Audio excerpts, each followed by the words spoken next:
Bienvenue sur Zouk TV pour cette nouvelle émission Nutrition Santé, une rencontre bimensuelle que nous allons vous offrir comme une visite à domicile.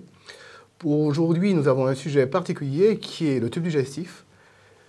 Et j'ai choisi d'inviter pour vous le docteur Berthelot, qui vient de Paris pour vous, pour nous parler de ce tube digestif. Il est médecin nutritionniste, acupuncteur, il a une grande expérience de la nutrition et du tube digestif en particulier.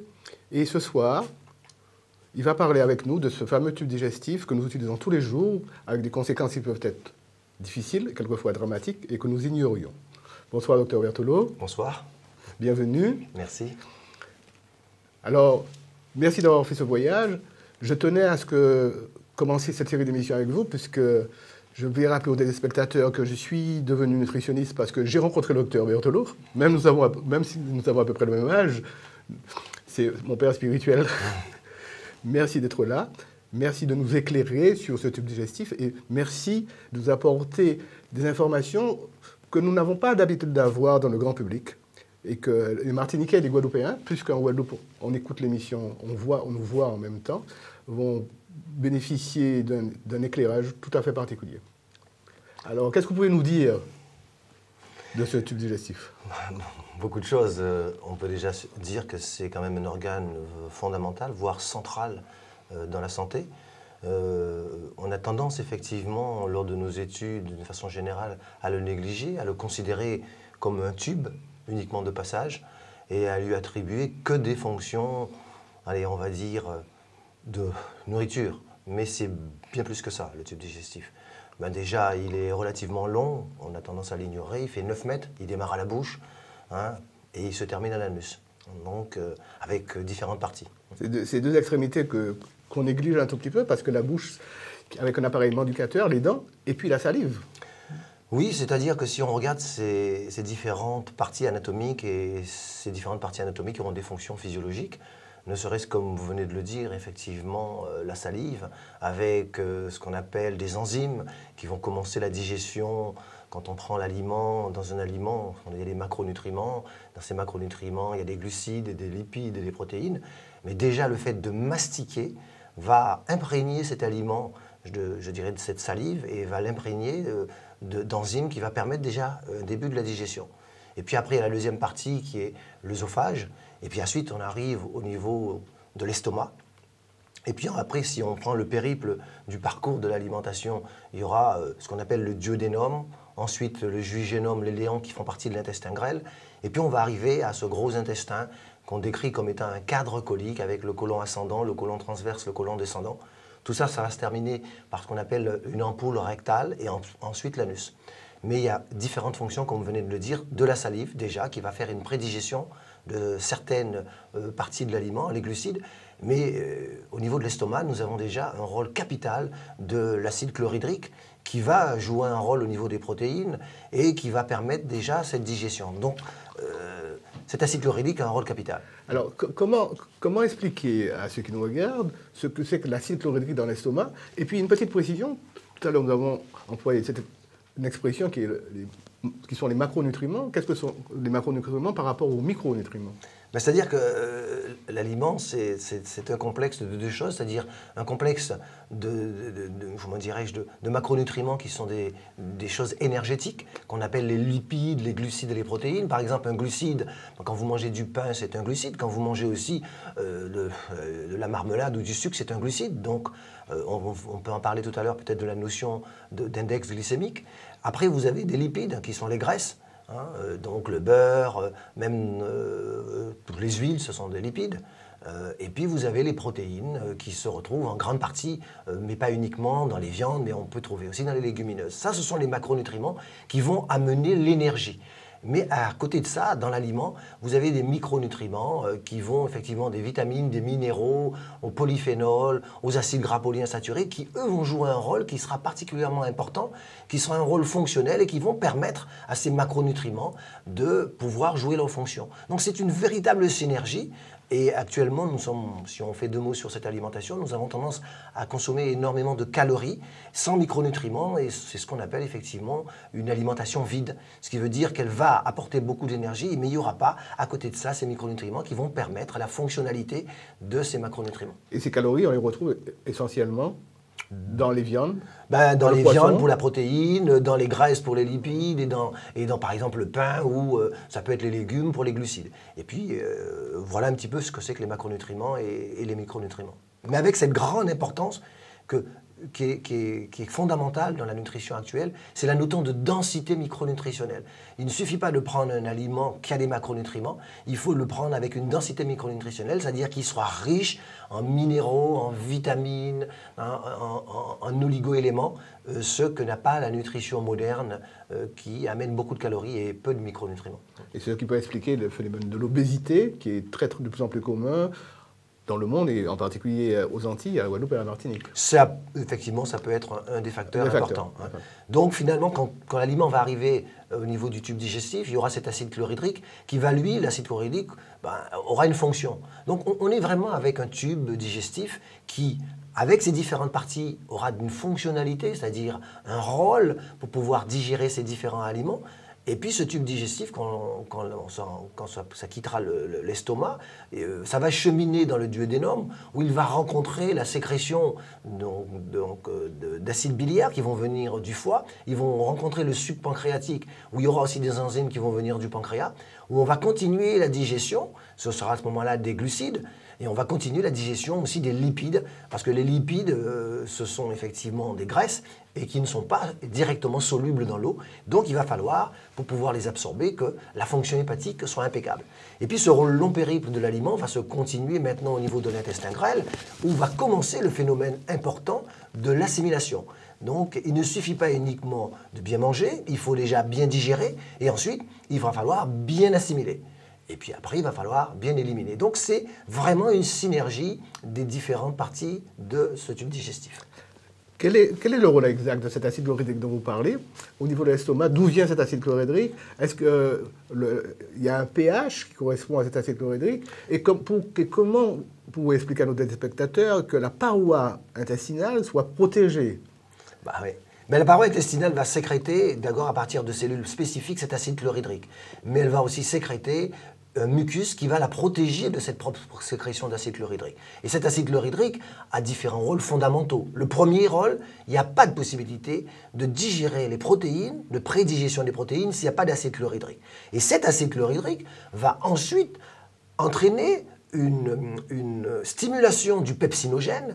Le pepsinogène, c'est une enzyme qui va entraîner la pepsine, qui elle-même va être stimulée par l'acide chlorhydrique. Donc l'acide chlorhydrique a vraiment un rôle central, je dirais, pour pouvoir initier le phénomène de la digestion des protéines et pour pouvoir l'entretenir via la pepsine. Et puis, un autre rôle fondamental qu'on a tendance à oublier de l'acide chlorhydrique, c'est un rôle de barrière, antifongique, antibactérien. Donc l'acide chlorhydrique nous protège, je dirais, par rapport aux autres bactéries extérieures. Donc c'est un rôle vraiment fondamental. Le pH de l'estomac tourne aux alentours de 2, et puis en fonction de l'alimentation, ça varie entre 2 et 4. Mais c'est un pH relativement acide, mais nous sommes en principe outillés pour cela. Combien de temps restent les aliments dans l'estomac par rapport aux aliments solides par rapport aux aliments liquides, par exemple? C'est effectivement variable. Ce qui se ressort le plus vite, en général, c'est l'eau. Et puis après, ce qui est digéré, qui en principe sort en deuxième, ce sont les glucides, après les protéines et en dernier les lipides. Donc quand c'est un mélange alimentaire, en fonction de l'importance du bol et de la répartition des macronutriments, la digestion peut durer, elle est très variable, entre 3 et 6 heures pour vider un tube digestif. On va prendre un exemple, un exemple commun à la Martinique, à la Guadeloupe. Un mélange par exemple d'haricots rouges et d'igname avec un courbouillon de poisson. S'il est bien gras, oui, ça peut effectivement, le temps de le digérer, il va falloir effectivement passer bien 6 à 8 heures. Mais là, un élément capital, je crois qu'il faut revenir sur la digestion, qui est la mastication. Comme je vous ai dit, et vous venez de parler des haricots rouges, qui sont effectivement des légumineuses, qui sont riches en protéines, mais aussi riches en glucides complexes. Donc il va falloir bien déjà les mastiquer, ça paraît anodin. Mais pourquoi? Parce que là, il va falloir qu'il y ait des amylases, on appelle ça des amylases, qui vont attaquer les glucides. Et dans l'estomac, il n'y a pas d'amylase. On va retrouver ces amylases au niveau pancréatique. Donc s'il n'y a pas déjà un prédécoupage, on va se retrouver peut-être avec des problèmes si la sécrétion pancréatique n'est pas suffisante. Donc la digestion, elle est capitale pour qu'arrive derrière un facteur sur lequel nous allons venir tout à l'heure, qui est l'assimilation. Donc il faut que l'appareil masticateur soit en bon état. En bon état, et il faut prendre le temps de mastiquer. De mastiquer. De mastiquer. Alors, au bout de cet estomac, il y a une sortie Oui. qu'on appelle le pylore, Oui. qui se ferme et qui s'ouvre dans quelles conditions? Ben, il s'ouvre en fonction effectivement je dirais, de l'alimentation, et il va s'ouvrir à un rythme régulier. Bon, si on boit de l'eau, globalement, si ce n'est que de l'eau, eh ben, si vous buvez un demi-litre d'eau, il faut savoir que la moitié de cette eau, en 10 minutes, aura quitté l'estomac. Et puis, 10 minutes plus tard, la moitié de cette eau aura quitté l'estomac. Ce qui veut dire, en une demi-heure, si ce n'est que des liquides, vous avez vidé pratiquement votre estomac.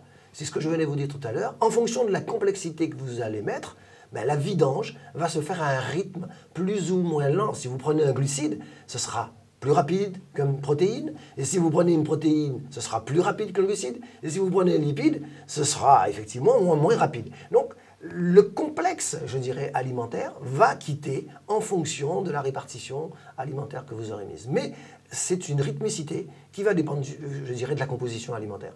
Alors, je profite pour vous poser la question à propos de l'eau. Souvent, les patients posent une question. Est-ce que je peux boire de l'eau pendant mon repas, avant mon repas, après mon repas? Quelle est la règle? Alors, vous savez, je ne sais pas s'il y a vraiment une règle. Alors, on dit on veut boire de l'eau en plein repas, ça va effectivement diluer les enzymes, il y aura moins d'efficacité. Moi, je crois qu'il va falloir simplement respecter une règle toute simple, celle qui vous convient, en ce qui concerne l'eau. Moi, je crois qu'on peut boire de l'eau finalement en mangeant en quantité raisonnable, et puis boire surtout en dehors des repas. Mais je ne pense pas qu'en fonction finalement, c'est toujours que c'est fonction de la personne, que boire de l'eau soit un inconvénient pendant le repas, majeur. Alors, après cette sortie du pylore, on va arriver dans le petit intestin. Petit intestin, oui, qui lui effectivement va jouer un rôle capital en ce qui va concerner l'assimilation. Et puis dans cet intestin, il y a une chose qu'il faut savoir, on a vu effectivement les différentes parties avec des fonctions effectivement physiologiques, mais cet intestin, c'est quand même quelque chose de capital parce qu'il va habiter ce qu'on appelle, c'est un véritable écosystème. Ce terme d'écosystème, ce qui veut dire en clair qu'il y a des éléments qui vivent en synergie. Donc un écosystème qu'on appelle l'écosystème digestif, qui est fait de 3 grandes parties. La première partie, c'est la flore intestinale qu'on va retrouver. La deuxième partie, c'est la muqueuse intestinale. Et la troisième partie, c'est le système immunitaire intestinal. Donc ces 3 parties représentent le trépied fonctionnel de cet écosystème intestinal. Et pour nous, le trépied fonctionnel santé. Alors expliquez-nous un petit peu tout cela. Parlez-nous de cet écosystème. Voilà. Alors, dans cet écosystème, comme je vous disais, je répète, il y a la flore, il y a la muqueuse sur laquelle elle va reposer, et il y a le système immunitaire. Ça peut paraître effectivement paradoxal, parce que tout le monde dit le système immunitaire au niveau du ventre. Oui, au niveau du ventre, 60 à 70% du système immunitaire se trouve là. D'accord ? Ça veut dire que quand on est bien dans son ventre, on est paré à être défendu. Je pense, largement. En tout cas... Est-ce qu'on peut faire face plus facilement à une infection, par exemple? Largement, parce que un des éléments les plus fragiles de cet écosystème, c'est la flore. La flore qui elle-même va se retrouver en 3 grandes couches. Une flore dominante, une flore sous-dominante et une flore fluctuante qu'on appelle la flore de passage. Et donc, l'équilibre au niveau de cette flore, entre la flore dominante, la flore sous-dominante et la flore fluctuante, elle est capitale. Parce que si la flore n'est pas bien équilibrée, il y aura des répercussions sur la muqueuse. Et si la muqueuse, à ce moment-là, rentre dans des processus qui peuvent être inflammatoires, on va avoir des problématiques qui vont se répercuter à ce moment-là sur le système immunitaire. Et on peut avoir des pathologies soit locales, soit loco-régionales ou des pathologies à distance. Quelle sorte de pathologie? Ben, déjà, on peut avoir un trouble fonctionnel intestinal banal. Oui. Bon, on peut déjà avoir ne serait-ce que des ballonnements, ne serait-ce qu'une douleur, ne serait-ce qu'un inconfort digestif, ne serait-ce qu'un trouble du transit, c'est-à-dire une alternance diarrhée-constipation ou des selles molles. Voilà, ça fait partie effectivement d'un trépied aussi fonctionnel entre douleur, trouble du transit, ballonnement. Tous ces petits signes sont importants. En rappelant une chose capitale, c'est que le transit normal, c'est un transit en moyenne de 24 heures. Donc, on parle déjà de transit ralenti au bout de 48 heures et on parle de constipation supérieure à 48 heures. Et puis, un transit normal, je le répète, c'est en moyenne 24 heures. Si vous avez plus d'une selle par jour, d'accord, c'est déjà un transit accéléré. Plus de 2 selles par jour, c'est une diarrhée. Donc, il ne faut pas négliger ces petits symptômes qu'on a tendance à banaliser, qui sont des symptômes importants, parce que vous comprenez très bien, je prends cette image, que si le train passe devant vous sans s'arrêter, vous avez moins de chances de pouvoir rentrer dedans. Qu'est-ce que je veux dire par là? Je veux dire que si votre transit est accéléré, ben, il est évident que votre intestin grêle, pour pouvoir assimiler les micronutriments qui vont passer, ben, ils auront du mal et cette assimilation va se faire mal. Donc, on peut se retrouver avec des problèmes de transit minimes, mais avec des répercussions au niveau santé importantes qui peut entraîner des déficiences, voire des carences à long terme. Alors, schématiquement, les aliments sont disséqués dans l'estomac, en petits éléments, qui vont passer dans l'intestin grêle, et c'est au niveau de l'intestin grêle qu'ils seront redirigés, redistribués dans l'organisme. Tout à fait. Ils vont être digérés en ce qui concerne les protéines. Ça commence au niveau de la mastication déjà pour les glucides, d'accord? Un petit peu pour les lipides. Ils vont être digérés, vous avez bien raison d'insister, ils vont être digérés au niveau des protéines, au niveau de l'estomac. Ils vont continuer à être digérés au niveau des glucides, au niveau du duodénum par le pancréas. Qui est la première partie de l'intestin grêle. C'est la première partie de l'intestin grêle. Et puis ils vont être aussi digérés en ce qui concerne les lipides par ce qu'on appelle les selles biliaires. Et puis le processus, après, quand on va quitter le duodénum, on va arriver au niveau du jéjunum. Qui est la deuxième partie. Deuxième, iléon, qui est la troisième partie de l'intestin grêle. Eh bien, on va commencer à avoir des phénomènes d'absorption. Et c'est là où c'est important de se rappeler qu'un tube digestif, c'est quand même quelque chose d'énorme. C'est une surface très importante. Ça représente l'équivalent d'un terrain de tennis. C'est quand même 300 à 400 mètres carrés. Donc c'est énorme. Donc c'est une surface d'absorption énorme. Et puis la deuxième chose que j'ai oublié de vous dire tout à l'heure, c'est que cette flore qui va reposer sur cette muqueuse énorme, elle représente quand même 10 puissance 14, c'est-à-dire 100 000 milliards de bactéries. C'est-à-dire beaucoup plus que toutes les cellules de notre corps, qui ne représentent que 10 puissance 13 bactéries. Donc on se retrouve devant un écosystème qui est très important, souvent négligé, avec des petits mots qui sont banalisés et avec des conséquences ultérieures qui peuvent être relativement importantes. Alors, comment ça se passe au niveau de l'intestin grêle? Il y a une redistribution dans l'organisme par l'intermédiaire des cellules, mais aussi il y a des passages, des tunnels. Racontez-nous un petit peu ça.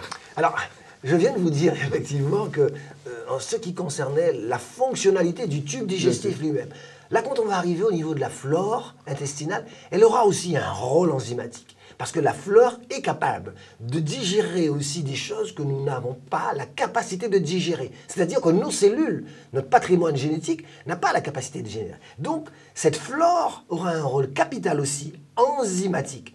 Premièrement, elle aura un rôle de protection de cette muqueuse. Elle aura un rôle de maintien et de stimulation du système immunitaire. Donc, en clair, une flore qui va se retrouver, je dirais, défaillante. Le terme, au départ, nous l'avons dit des dysmicrobies, mais maintenant, la science l'a bien démontré. Maintenant, le terme, ça s'appelle une dysbiose.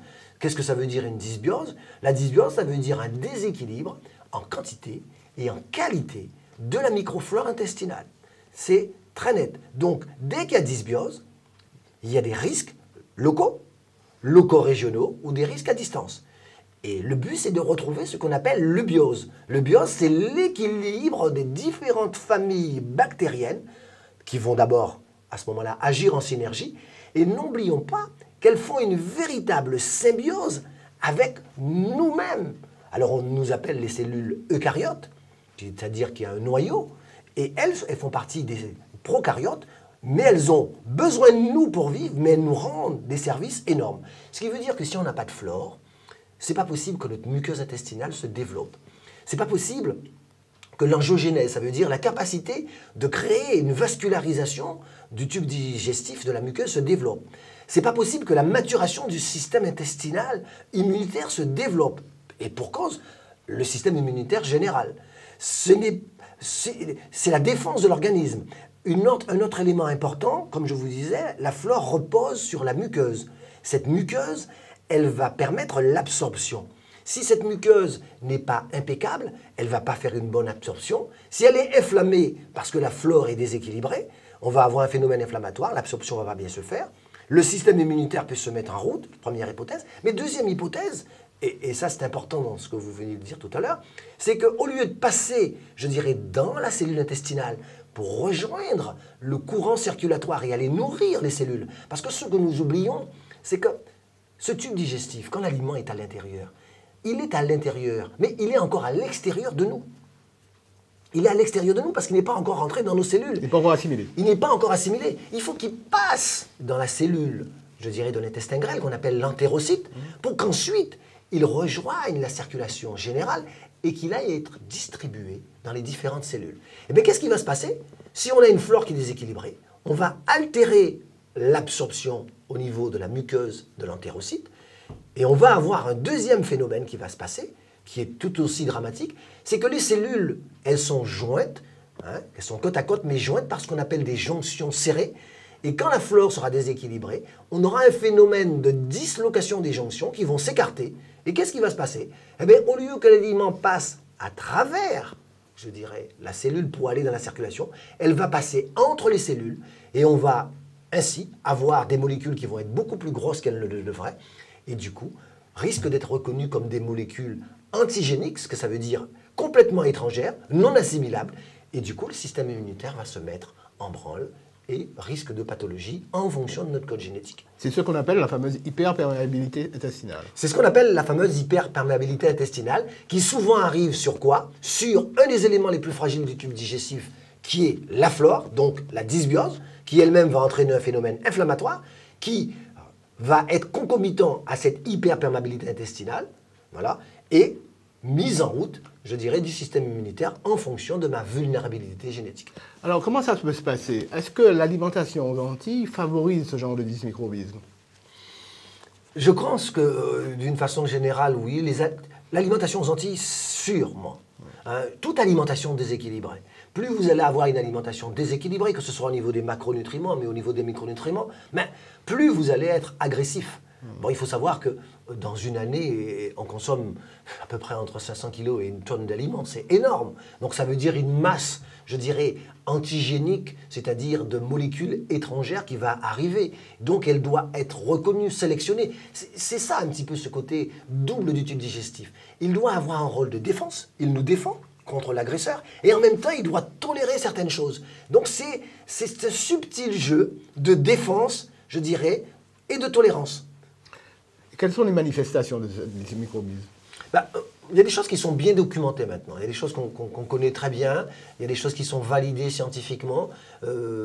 D'abord, ça a été de grandes hypothèses pendant des années, les années 90. Maintenant, il y a eu beaucoup de travaux. Les travaux de Wortsman, les travaux de Gordon, les travaux du professeur Oberfoy, les travaux de Nathalie Delzen, de Joël Doré. Maintenant, on sait très bien qu'on peut faire, comme on fait un code génétique, on peut faire effectivement le code génétique au niveau de la flore intestinale. On peut faire une empreinte génétique intestinale grâce à justement à la biochimie moléculaire qui permet maintenant, parce que 70% du tube digestif n'était pas exploré avant les années 2000.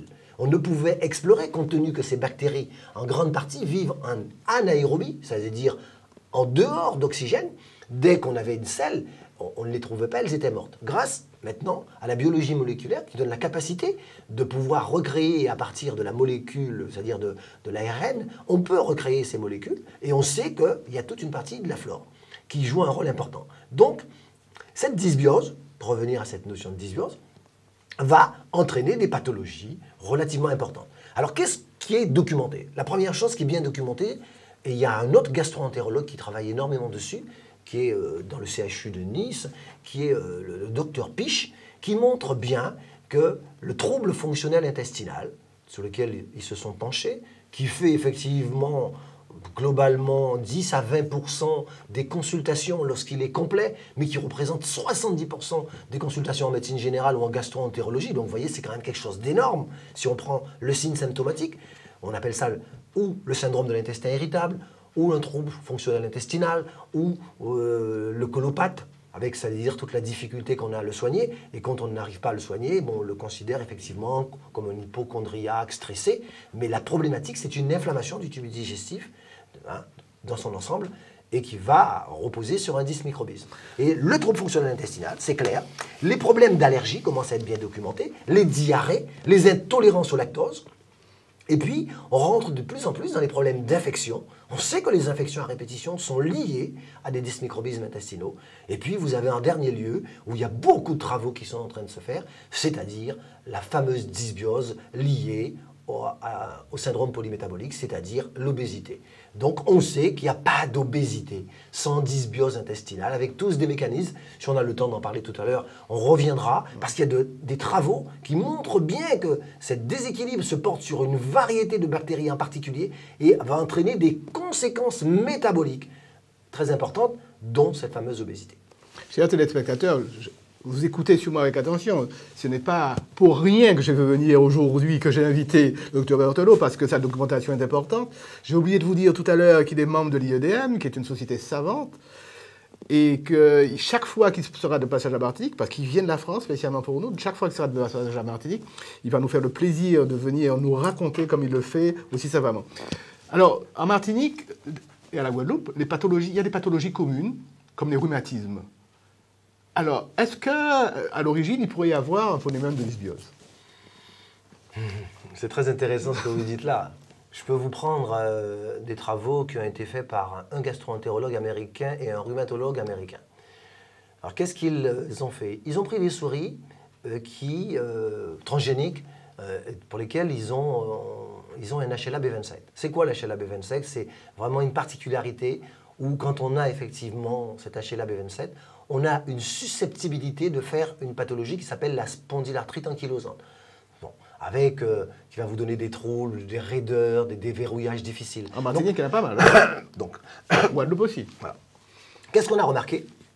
On a remarqué que ces souris transgéniques HLA-B27, eh ben, si elles sont axéniques, ça veut dire si elles sont sans germes, elles ne développent pas la susceptibilité de faire la spondylarthrite ankylosante. Par contre, si on leur met des germes déséquilibrés, eh bien, elles vont exprimer, je dirais, cette potentialité et développer la spondylarthrite ankylosante. Donc, c'est une chose quand même relativement intéressante. Et ce qu'il a remarqué, en plus, Gaston, qui est le rhumatologue, il a remarqué, c'est que non seulement ils vont développer ces spondylarthrites ankylosantes, mais ils vont développer des phénomènes inflammatoires digestifs, des colites. Ils vont développer en plus des arthrites de façon généralisée. Ça veut dire, quand on dit arthrite, ça veut dire des possibilités d'arthrose et d'inflammation localisée sur l'arthrose. Donc vous voyez bien qu'on peut considérer que ces pathologies dites à distance, entre guillemets comme l'arthrose, sont souvent liées à des déséquilibres de la microflore intestinale qui, elle, va entraîner, je vous dis, ces phénomènes inflammatoires, qui va entraîner ces phénomènes d'hyperperméabilité intestinale. Et naturellement, en fonction de ma vulnérabilité génétique, je vais exprimer ou ne pas exprimer la pathologie. Si j'ai le HLA-B27, je l'exprime. Si je n'ai pas le HLA-B27, j'exprimerai à ce moment-là peut-être des arthrites, etc., etc. Donc, capital dans ce type de pathologie de toujours revenir sur le tube digestif, toujours revenir sur le tube digestif. Je vais vous parler d'une autre pathologie qui est commune à la Martinique et à la Guadeloupe, la constipation. La constipation, 50% des femmes sont constipées. Les origines peuvent être diverses. Quel est l'impact de cette constipation en fonction de la susceptibilité génétique? Elle est effectivement. On revient sur la définition de la constipation. Je vous disais, à partir du moment où vous êtes déjà à un transit de 48 heures, c'est un transit ralenti. Dès que vous dépassez 48 heures, c'est une constipation. D'accord. C'est vrai souvent quand on demande aux gens, à nos patients, vous allez à la selle régulièrement, ils disent rire régulièrement. Mais régulièrement, ça ne veut rien dire. Ça peut être régulièrement tous les 3-4 jours. Ce qui est important, c'est que j'aille à la selle normalement tous les 24 heures, éventuellement au maximum 48 heures. Donc constipation égale ralentissement du transit avec des conséquences de non-transformation ou d'hyper-transformation de certaines molécules. Donc, il va falloir que le transit soit impeccable. Il y aura, que ce soit accéléré, que ce soit ralenti, il y aura des impacts au niveau de la santé. Ne serait-ce que sur une molécule. On prend par exemple le cas de ces femmes, c'est souvent le cas de femmes, là je prends des femmes, mais ce ne sont pas que les femmes, mais qui vont arriver avec des petits troubles, de l'humeur, de l'irritabilité, et puis qui vont, avant les règles, se retrouver avec des envies de grignotage, surtout en fin de journée, ou des insomnies avec des réveils à 2 h du matin. Toute une série de petits troubles, d'irritabilité, de susceptibilité, de désir de sucrer en fin de journée. Il y a des maris qui sont en train de nous écouter là, méfiez-vous. Hein. Oui, mais au moins ils vont comprendre voilà. Que ce n'est pas, je dirais, de leur faute, entre guillemets. Hein. Ce n'est pas parce qu'ils ne, comme on dit, qu'ils ne veulent pas, qu'ils ne peuvent pas, mais c'est parce qu'il y a un métabolisme qui va se passer au niveau de la flore intestinale qui va dévier ce qu'on appelle le tryptophane, hein, quand il y a une constipation, au lieu de le faire monter au cerveau pour pouvoir entraîner, parce que le tryptophane, c'est la molécule de la zénitude qui permet de prendre du recul par rapport aux choses, eh bien, au lieu que ce tryptophane monte et donne la sérotonine au niveau du cerveau, qu'est-ce qui va se passer? Eh bien, le tryptophane va rester au niveau du tube digestif, il va être transformé en andicant, et à ce moment-là, va peut-être même aggraver la constipation, et va entretenir, voire favoriser ou déclencher ces fatigues, ces troubles de l'humeur, ces irritabilités, voire cette dépression. En fait, vous êtes en train de dire que si jamais on va dans une administration, et quand on voit une dame avec un visage un peu figé, il faut être plutôt tolérant avec elle, c'est ça? C'est parce qu'elle est constipée. Pourquoi pas? C'est un des premiers signes en médecine chinoise. On dit que quand les gens sont constipés, c'est déjà une voie d'entrée vers la dépression. Oui, bon. Mais nous connaissons aussi quand même des constipés qui sont souriantes. Hein? Oui, tout à fait. Oui. Mais parce que la répercussion peut se faire en fonction de la sensibilité. Hein? Toujours. Alors, en dehors de ces problèmes de l'humeur, qu'est-ce que ça peut entraîner, la constipation? Mais comme je vous ai dit, ce fameux trouble fonctionnel intestinal qui à mon avis, est capital. Le deuxième grand trouble où on a vraiment des choses intéressantes, c'est les infections. Voilà. Les infections, c'est-à-dire quand vous avez un gamin, quand vous-même finalement vous faites des infections à répétition, que ce soit des rhinites, que ce soit des otites, que ce soit des sinusites, que ce soit des trachéites, que ce soit des bronchites, tout ce qui est un hit entre guillemets. Mais puis on peut descendre quand vous commencez à faire des vaginites, des cystites. Ben, tout ça est lié au problème du tube digestif, c'est-à-dire au déséquilibre de l'écosystème intestinal.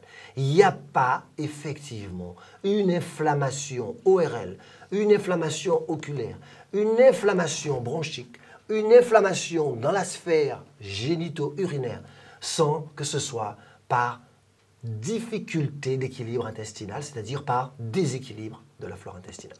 Ça, c'est bien démontré. Alors, vous êtes en train d'apporter une information intéressante, parce qu'il y a plein de femmes qui sont très inquiètes quand elles font des cystites à répétition et des vaginites. L'explication, c'est un phénomène de dysmicrobisme. Oui, n'empêche qu'il se trouve que ce dysmicrobisme, qu'est-ce qu'il va faire? Il va permettre le passage. Comme on vient de le voir, logiquement, ça devrait passer là, et sinon, ça ne passe pas. Ce sera bloqué. Mais on va se retrouver avec un passage qui sera non pas transcellulaire, mais paracellulaire. Ça veut dire que ça passera entre les cellules. Les macromolécules. Et donc, du coup, certaines bactéries vont passer et iront à distance. Ce qui veut dire, c'est pas qu'il ne faille pas donner l'antibiotique, mais il faut savoir accompagner cet antibiotique, je dirais, de certaines molécules qu'on appelle les probiotiques. On aura l'occasion de revenir, comment équilibrer, donner des probiotiques. Et puis, parfois, il faut savoir, après la prise en charge au niveau thérapeutique classique d'antibiotiques, mettre un probiotique, je dirais, soit pendant, soit après. Mais c'est indispensable, parce que sinon, l'antibiotique va gérer le problème, mais ne va pas gérer le dysmicrobisme. Et donc le dysmicrobisme va persister. Et s'il persiste, la vulnérabilité à distance qu'il entraîne, fonctionnelle au niveau du système digestif, va se répercuter. Est-ce que l'antibiotique a des risques d'augmenter le phénomène de dysmicrobisme? Oui, ça fait partie d'une des causes de dysmicrobisme, on le sait. Bon, ça fait partie en fonction de sa vulnérabilité. Il est évident, l'antibiotique peut le faire.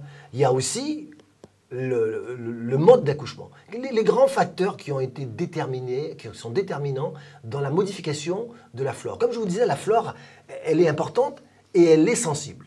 Le stress, rien que le stress, peut être particulièrement agressif au niveau de la flore. Le deuxième élément, c'est le mode d'accouchement. Je nais par voie basse, l'accouchement par voie basse, ou je nais par césarienne, ma flore sera différente. Et comment elle sera différente? Racontez-nous ça. C'est-à-dire que l'implantation ne sera pas les mêmes types de bactéries.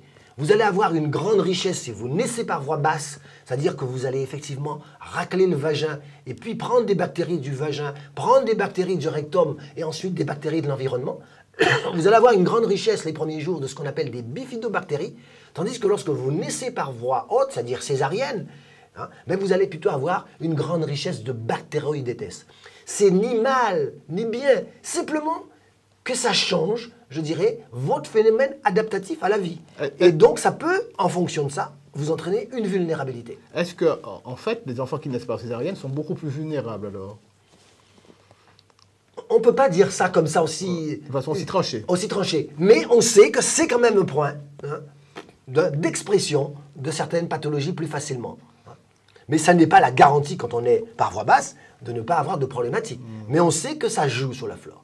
Voilà, ça fait partie. Et puis un dernier comment dirais-je, élément important qui va venir jouer sur la flore, ben, c'est l'environnement. Dans l'environnement, je vous ai parlé du stress, mais un déterminant capital, c'est l'alimentation. C'est-à-dire en fonction de ce que je vais manger, si je mange par exemple beaucoup trop de graisse saturée. Qu'est-ce que vous appelez graisse saturée? Pour éclairer un peu les spectateurs. Tout à fait. Ben, qu'est-ce que j'appelle les graisses saturées? Quand vous mangez par exemple un croissant, vous mangez des graisses saturées. Quand vous mangez une friture, manger nos beignets sont des graisses saturées. Tout ce qui est friture. Et puis vous avez des graisses cachées qu'on appelle des graisses hydrogénées. Quand vous prenez les chips, non seulement c'est gras, et en plus elles sont hydrogénées, donc elles vont changer complètement le sens de la molécule. Donc toutes ces graisses dites saturées, si on en mange trop, je dis bien trop, pas dit qu'il ne faudrait pas en manger, eh ben, elles peuvent avoir des répercussions au niveau de la flore intestinale. Alors là, nous avons abordé deux, trois problèmes aux Antilles. Et souvent, quand les femmes ont des diarrhées, les hommes aussi, mais il y a peu d'hommes en fait qui sont constipés. Il y en a quelques-uns, mais les femmes, c'est surtout une maladie féminine. Et quand elles ont des diarrhées, elles prennent un fameux médicament qui est vieux comme le monde, dont on peut donner le nom facilement ici, c'est l'ultralevure. Ouais. Alors, quel est l'impact de cette ultralevure? Est-ce que ce sont des levures mortes? Comment ça se passe? Racontez-nous. Alors, l'ultralevure, ben, on viendra tout à l'heure, peut-être à l'occasion d'une autre émission, si vous m'invitez. On viendra sur les problèmes. Vous serez invité. D'accord. On reviendra sur cette notion, je dirais, de bactéries vivantes, de bactéries mortes, de probiotiques, de prébiotiques. On définira un petit peu tout ça, parce que je crois que c'est important de comprendre, parce que c'est avec tous ces outils qu'on va pouvoir aider cette flore. Hein, et puis, surtout aussi, en mangeant de mieux en mieux. Ce sera une vraie synergie. Donc, vous me posez une question par rapport à l'ultralevure. Alors, l'ultralevure, c'est quoi? L'ultralevure, c'est Saccharomyces boulardis. En français? Ça veut dire c'est une levure. Voilà. C'est une levure. Hein? Comme vous dites, en français, c'est une levure. Voilà. Donc, en clair, ça veut dire quoi? C'est mort. C'est pas donc un probiotique. Mais ça ne veut pas dire que ça n'a pas une fonction. Ça a une fonction. Donc, ça va jouer un rôle, surtout un rôle de défense. Il faut vous imaginer le tube digestif qui est fait de replis. Je vous ai dit, ça fait 400 mètres carrés, 9 mètres de long. Mais 400 mètres carrés, pourquoi ça fait 400 mètres carrés? C'est parce que nous avons effectivement des replis, avec effectivement des bosses et des fonds. Sur les bosses, on appelle ça les villosités. Dans les creux, on appelle ça des cryptes. Tapissées de cellules. Et sur chaque cellule, vous avez des microvillosités. Ça veut dire que ça augmente encore la surface de l'intestin. Donc vous voyez l'étendue des échanges. Quand vous prenez une bactérie morte, elle va venir se mettre au niveau des microvillosités ou dans les cryptes et elle va s'asseoir dans les sièges qui sont là. Mais elle n'aura aucune autre fonction. Mais vous me direz à quoi ça sert? C'est quand même une fonction importante parce qu'elle va jouer un rôle qu'on appelle un rôle de défense mécanique. En clair, je dis toujours, vous rentrez dans une pièce vide, il y a 10 sièges, tout le monde s'assied, ben, s'il y a 12, 13 personnes qui arrivent, ben, les autres vont rester debout. Et il est plus facile de se fatiguer debout qu'assis. Donc en clair, le rôle, je dirais, de Saccharomyces boulardis, de l'ultralevure, c'est un rôle de défense mécanique déjà utile. Pourquoi il est si utile? Il est si utile parce que pour qu'une infection nous atteigne, il faut obligatoirement que le parasite, la levure ou la bactérie s'asseye, d'accord, prend racine, et à ce moment-là, peut émettre. Si vous occupez le siège, eh bien, elle ne peut pas rentrer. Et du coup, elle devient une flore de passage et elle s'en va. Donc c'est un rôle capital Mais ce n'est que celui-là. Mais le probiotique, qui est une matière à ce moment-là vivante, lui va aller plus loin. Non seulement il fait ce rôle-là, mais en plus, il va moduler le phénomène inflammatoire. Il va jouer en envoyant des messages au système immunitaire. Donc, il aura un vrai rôle coordinateur général. Moi, j'ai l'impression d'entendre, quand vous faites cette description, une action politique, où il y a des gens qui font la politique de la chaise vide, ou qui occupent des sièges et qui font rien, et puis il y en a d'autres qui font quelque chose. Hein. Mais vous savez, quand on se penche dans le monde bactérien, c'est vraiment, vous avez raison, c'est vraiment comme dans la vie. C'est, comme je vous ai dit, regardez, il y a une flore dominante. Donc, elle est là, elle a son rôle, elle joue son rôle. Dès qu'elle joue plus son rôle, eh bien, la flore sous-dominante va vouloir prendre le rôle. Elle n'est pas faite pour ça, donc elle va mal le faire. Donc, et du coup, la flore fluctuante, qui elle, doit faire que passer, eh bien, elle va jouer un rôle de sous-dominant. Et effectivement, quand les choses ne sont pas à leur place, ne sont pas faites par les bonnes personnes, ne sont pas faites au bon moment, effectivement, c'est un peu l'anarchie. Donc c'est vraiment une micro-société, c'est un écosystème. C'est un écosystème. Et c'est important de bien retenir, parce que cette notion-là, elle est capitale. C'est une notion nouvelle au niveau je dirais, de la santé. C'est que nous sommes faits de cellules qui nous sont transmises par nos parents. Ces cellules ont un noyau, donc des cellules eucaryotes. Ces cellules eucaryotes ont besoin de ces prokaryotes, c'est-à-dire de ces bactéries pour vivre. Donc il y a une vraie symbiose entre les deux. Nous leur apportons le gîte et le couvert. Elles nous apportent, je dirais, des éléments pour pouvoir entretenir notre vie. C'est une vraie synergie, c'est une symbiose. La vie nous est plein de surprises, parce que jusqu'à présent, je ne crois pas que nos compatriotes ont entendu un tel discours. Oui. C'est un éclairage nouveau, et j'espère, j'attends leur réaction sur l'adresse Internet qui va s'afficher à la fin de l'émission. Vous avez apporté un éclairage sur l'intestin grêle, que les gens connaissent très très mal, parce que quand on parle de l'intestin, les gens sont toujours liés au gros intestin. On leur parle de dolicolon, gros colon, grand colon. Parlez-nous un petit peu de ce colon, qui a une fonction importante, mais qu'on ignore. Alors le côlon, il est très important, vous avez raison, il est important. Je vous rappelle qu'il est fait d'un côlon ascendant, d'un côlon transverse, d'un côlon descendant, d'une ampoule rectale et d'un rectum. Alors, le côlon ascendant, on va essayer de situer ça un petit peu pour nos téléspectateurs. Il est du côté de l'appendice, hein, c'est ça? Voilà, il commence. Voilà. Là, on appelle, d'abord, il y a une jonction iléo-cécale, ouais. Et ensuite, le côlon commence. Et puis ensuite, le côlon transverse, il passe au niveau du nombril, par exemple. Voilà, il traverse, voilà. Et puis il redescend de l'autre côté, c'est le côlon descendant. Voilà. Alors, vous allez avoir une grande partie de ce côlon ascendant, hein, qui, lui, va être responsable de la digestion grâce à la flore intestinale. On dit bien grâce à la flore intestinale. Ce n'est pas le côlon qui fait le travail, c'est la flore intestinale qui fait le travail, qui va être responsable de la digestion des fibres.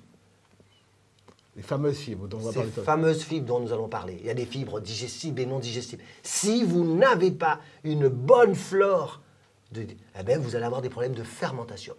Et puis, quand vous prenez le côlon transverse, la moitié du côlon transverse et surtout le côlon descendant, vous allez avoir une flore importante qui va digérer le reste des protéines. Donc, d'un côté, on dit une flore glycolytique, de l'autre côté, on dit une flore protéolytique. Donc, quand on a des problèmes, on peut avoir des problèmes de fermentation et on peut avoir des problèmes de putréfaction. Mais comment un praticien peut faire ce genre de diagnostic? Il faut faire ce qu'on appelle des coprologies fonctionnelles qui permettent de voir comment la personne digère, qui permet en plus de ça, quand on fait la coprologie, de faire sur une selle activée, donc de voir si on a des parasites. C'est un petit peu complexe, c'est vrai qu'il n'y a pas beaucoup de personnes qui font ça. C'est pour ça que je vous demande d'expliquer. Est-ce qu'à la Martinique et à la Guadeloupe, à l'heure actuelle, on peut faire une coprologie activée?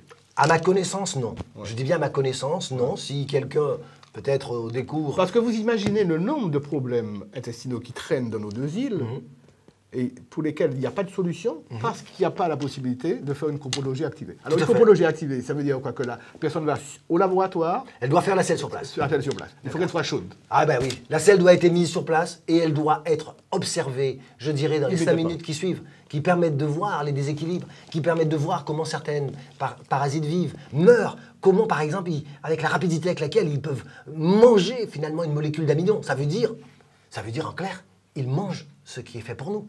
Donc, ils vivent à nos dépens, donc ils vont entraîner des déséquilibres. Et vous comprenez pourquoi il ne suffit pas de dire « je digère ». Digérer, oui, c'est important, c'est la première marche de l'escalier, mais si vous n'assimilez pas, eh bien, vous allez avoir des problèmes de santé qui sont manifestes. En clair, pour que nos patients qui sont encore en souffrance avec leur intestin puissent trouver une solution, il faudrait qu'ils profitent de leur passage à Paris, en France, Tout à fait. pour pouvoir faire une coprologie active. Tout à fait. Faire une coprologie active qui nous permettra de voir l'équilibre, comment il digère, est-ce que la flore de fermentation est bonne, la flore de putréfaction, comment ça passe finalement la digestion pancréatique, comment se passe l'assimilation lipidique, c'est-à-dire au niveau des selles biliaires. Et puis après, on va voir, je vous dis, s'il y a des parasites ou pas de parasites. Récemment encore, il y a quelqu'un qui venait des Antilles qui est venu me voir, bon, avec des troubles digestifs qui traînaient, une fatigue. Et puis bon, elle n'avait pas un parasite, elle n'avait pas deux parasites, elle n'avait pas trois parasites, elle avait 4 parasites. D'accord, Endolinax nana, Blastocystis hominis, plus, je me rappelle plus lesquels, des oxyures. Donc, on banalise souvent les petits troubles digestifs, hein, qui sont noyés parfois dans un cortège, je dirais, de signes, de fatigue, parfois de dépression, de douleur, de fatigue chronique. Et le tube digestif, lui, il est là pour pouvoir nous aider dans toutes ces fonctions-là. D'autres pathologies qu'on retrouve aux Antilles aussi, qui sont les maladies de Crohn, par exemple, les maladies cœliaques. Quel est le rôle exact? Alors, je ne sais pas si on en trouve beaucoup aux Antilles. Bon, c'est bien que vous me le disiez, que ce soit important. Il y en a plus qu'on en pense. D'accord. Alors, maintenant, pour la maladie de Crohn, bon, ce qu'on appelle des MICI, c'est-à-dire des maladies inflammatoires chroniques, intestinales, hein, où les gens, effectivement, souffrent. Alors, la maladie de Crohn, elle va toucher l'intestin grêle et le gros intestin. Elle peut toucher les deux. Hein. Elle commence d'une façon générale relativement jeune. Moi, dans ma clientèle, quand j'en ai, c'est plutôt des femmes, dans ma clientèle. Et la rectocolite ulcéro-hémorragique, qui, elle, est aussi un MICI ou Mickey, elle va toucher uniquement le côlon. Hein, rectocolite ulcéro-hémorragique. Donc, ce sont des maladies chroniques, inflammatoires, intestinales. Et bien maintenant, pour le Crohn, il commence à y avoir des pistes. Des pistes de dysbiose. La dysbiose des TFI, la dysbiose de l'obésité, la dysbiose des infections, la dysbiose du Crohn. Et qu'est-ce qu'on a trouvé? On a trouvé une bactérie. Alors le nom est toujours barbare dans ces bactéries. Hein. Faecalicum protsnitzi. Oui. Donc cette bactérie, eh bien, elle avait tendance à complètement disparaître dans la maladie de Crohn. Et quel rôle joue-t-elle? Eh bien, elle joue un rôle anti-inflammatoire local. Donc, moralité, quand la personne n'a pas, je vous le fais en synthèse, quand la personne n'a pas cette bactérie, eh bien, elle n'a pas la capacité de pouvoir faire un propre processus anti-inflammatoire. Ce qui veut dire que souvent, ces patients se retrouvent avec des molécules anti-inflammatoires pour pouvoir vivre, je dirais normalement, mais ça ne recrée pas, je dirais, la fonction digestive. Donc ça, il faut le savoir. Donc, on sait maintenant qu'il est incontournable, quelle que soit la molécule que nous allons prendre, qui risque d'accompagner, je dirais, la pathologie, s'occuper de la dysbiose au niveau de la Mickey, c'est-à-dire de ce Crohn, est incontournable. C'est un plus dans la prise en charge au niveau pathologique. J'en veux pour cause, là, le dernier congrès de rencontre en langue française des gastro-entérologues, eh ben, ils ont mis effectivement, je crois, 3 ou 4 exposés sur le microbiote, dont un sera fait par Joël Doré, un autre sera fait par Cortier. Ce sont des gens qui utilisent la relation entre le dysmicrobisme, c'est-à-dire la dysbiose, et l'autre, c'est-à-dire les répercussions de cette dysfonction et les pathologies qui peuvent exister. Donc, la voie de recherche en ce moment est énorme entre les relations, je dirais, entre la microflore intestinale et son hôte. D'accord? Et quand il y a symbiose, c'est génial. Mais quand il y a dysbiose, eh bien, on paye les pots cassés de cette dysbiose. Je voudrais vous parler de cette technique ancestrale chez nous, qui s'appelle le fameux lavement. Oui. Et aussi cette hydrothérapie du côlon que l'on fait à l'heure actuelle, que les gens rapprochent de l'avant, mais pour laquelle il n'y a aucune comparaison possible. Qu'est-ce que vous pouvez nous dire de cela? Moi, je pense que toutes les choses, après, c'est une question de mesure. Ouais. Moi, je ne pense pas qu'un lavement soit dangereux, ni toxique, un lavement. Je ne pense pas que si qu'on fasse une fois une hydrothérapie du côlon, ce sera dangereux. Moi, je crois que ce qu'il faut savoir, c'est que si on fait une hydrothérapie du côlon, c'est ce qu'on doit surtout retenir. À mon avis, il ne faut pas le répéter, parce que c'est quand même, on va passer l'intestin un petit peu, entre guillemets, au Karcher. Donc, qui dit qu'on va passer, entre guillemets, au Karcher? C'est une image, hein. Et on ne va pas revenir à fameux Karcher de la banlieue, comme vous vous rappelez si bien. Bon, ce que je veux dire surtout, c'est qu'on va avoir quelque chose qui va être efficace parce qu'on va vraiment décrasser. Mais en décrassant, on va aussi avoir un inconvénient qui est qu'on risque, je dirais, de créer une hyperperméabilité intestinale. Donc, quand on fait cela, pour moi, il est capital de prendre un probiotique pour minimiser, voire empêcher le phénomène négatif qui peut exister avec l'hydrothérapie du côlon. Voilà. Donc, il faut prendre le probiotique avant. C'est mieux. Avant. C'est beaucoup mieux. Avant et après. Avant et après. Et le fameux lavement, alors que faisaient nos parents, nos grands-parents? Je pense que c'est bien, mais... L'action n'est pas la même. De toute Non, façon, l'action n'est pas la même. Ça va pas aussi loin. Ça va pas aussi loin. Ça va s'arrêter au niveau du côlon. Transverse. Oui, un petit peu ascendant, mais l'action n'est pas la même, quoi. Et puis c'est un phénomène, on peut dire relativement doux. Tout dépend de ce qu'on met dans le lavement. Si vous mettez de l'huile de ricin dans le lavement, je profite pour vous dire que c'est vrai que l'huile de ricin, je ne sais pas si vous avez connu ça. Comme tout le monde. Un lock. Voilà. On appelle ça un lock en Martinique. Voilà. Eh bien, sachez quand même que l'huile de ricin a un acide gras qu'on appelle l'acide ricinolique, qui est relativement agressif au niveau de C'est un vrai poison même. C'est un poison. Et on sait qu'on peut empoisonner les gens à petite dose en leur donnant de l'huile de ricin. Donc ça crée un phénomène Vous êtes inflammatoire. en train de donner des idées aux gens là. Hein. Non. Ne l'écoutez pas. Alors, retenez tout le reste, mais pas ça. Voilà. Toujours est-il que vaut mieux ne pas en faire trop souvent, prendre de l'huile de ricin parce que ça peut être agressif pour la muqueuse digestive.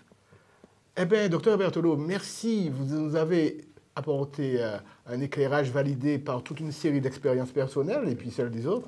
Merci pour tout cela. Naturellement, nous allons vous retenir pour votre prochain passage à la Martinique sur un sujet qui sera sûrement dans le complément du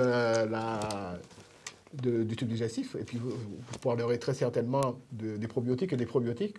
Oui. Bon, mais sûrement, on reviendra sur le tube digestif, qui est la plaque tournante de la santé. Et puis surtout, comme vous dites, la façon effectivement de prendre en charge éventuellement ces 10 microbismes, quels qu'ils soient. Comme vous avez vu, le docteur Berthelot, que je connais depuis un certain nombre d'années, est un passionné. Il va vous faire vivre encore sa passion lors de ses prochains passages.